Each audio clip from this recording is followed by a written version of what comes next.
Hey, how's it going, everybody? So check this out. Now, what I'm going to share with you today is undoubtedly the most important gardening tip I've ever shared with you on this channel before. This isn't a joke. This isn't clickbait. This is just a fact.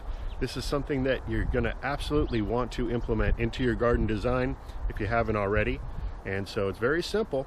This is only going to take a couple minutes to teach you, and anyone can do this. So when designing your garden layout or expanding on a current garden design, the most important thing to understand is going to be, how does the sun hit your property?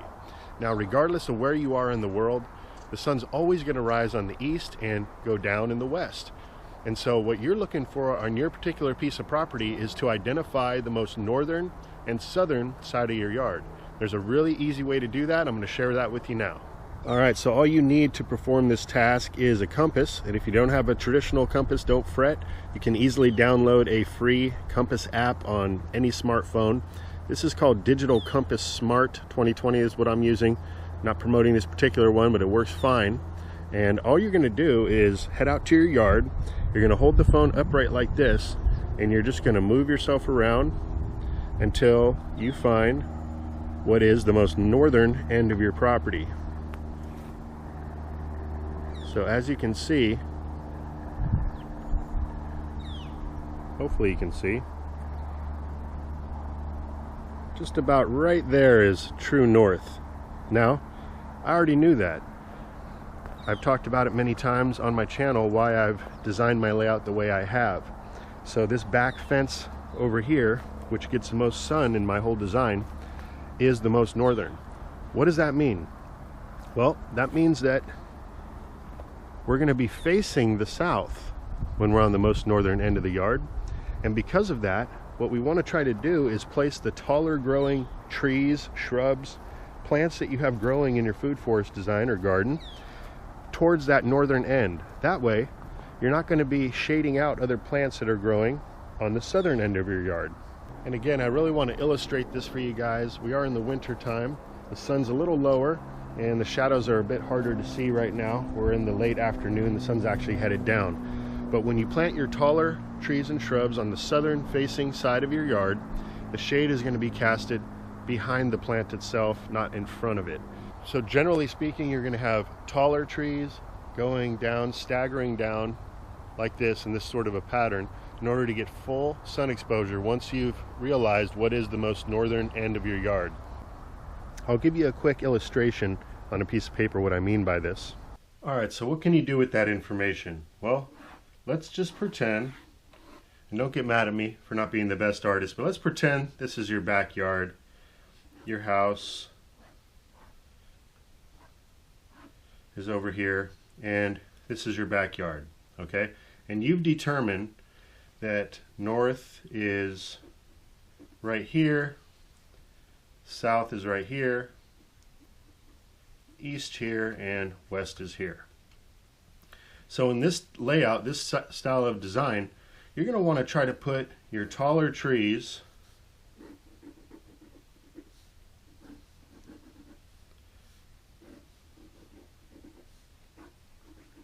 over in this area of the yard, maybe some shorter shrubs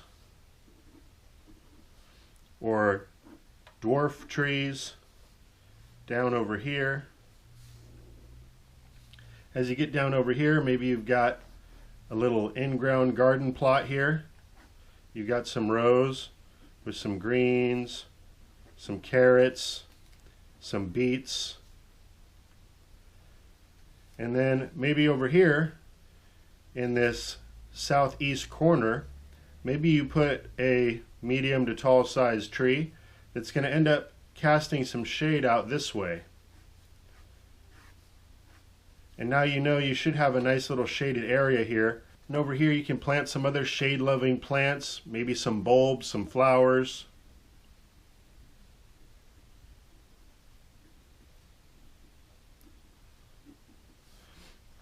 And then over here, maybe you want to add in a couple hugelkultur mounds, like what I have. So you'd have the northern side on this end, the south side on this end. So you can plant some larger plants off the hugel mound here, which will cast a little bit of shade over here towards the north. So if you were to do this, just know you're going to have a little bit of shade in this garden bed. So while you were laying out this garden bed here, you could plan to have some shade lovers on this end and more sun lovers on this side.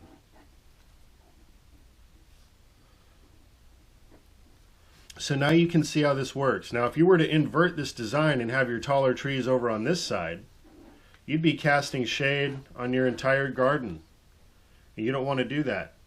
You want the shade to back off this way behind you, not in front where your whole garden is going to be laid out. But if you take a look, you can see I've got the majority of my fruit trees, my taller growing trees, on the northern end of the property. And if you look over this way, you can see we've got a lot of lower growing plants. This is where I place most of my hugelkultur mounds.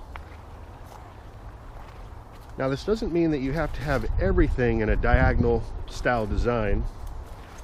You can still have some taller growing plants on your southern end of your yard, like I have with this loquat tree, which can get quite tall.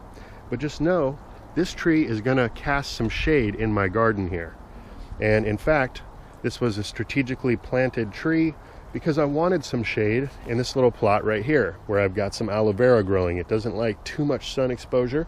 I've had other crops such as ashitaba growing over here in the past, but it can be nice to have some little shaded patches in your garden as well.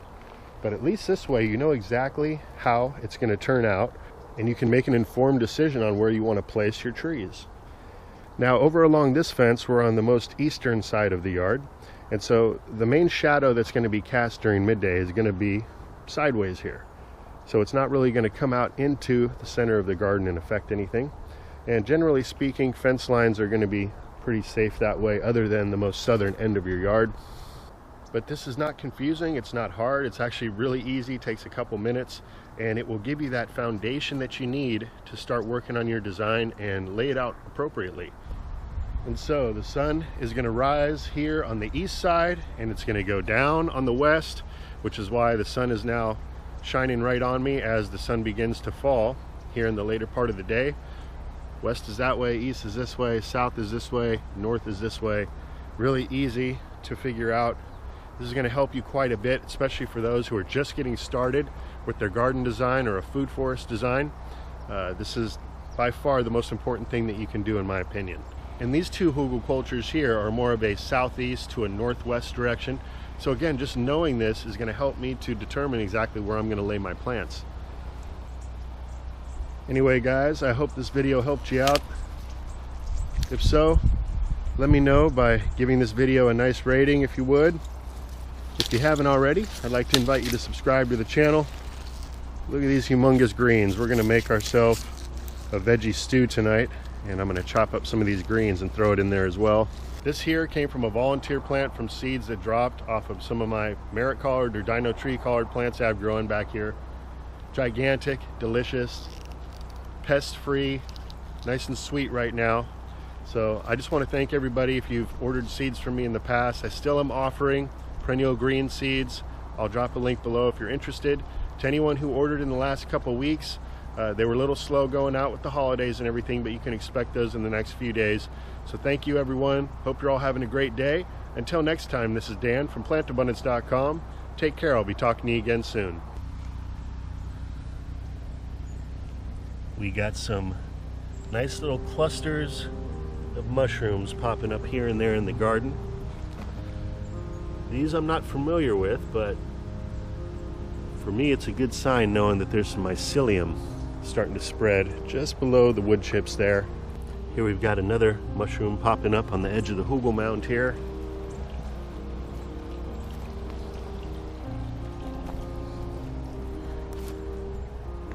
See some more popping up over there.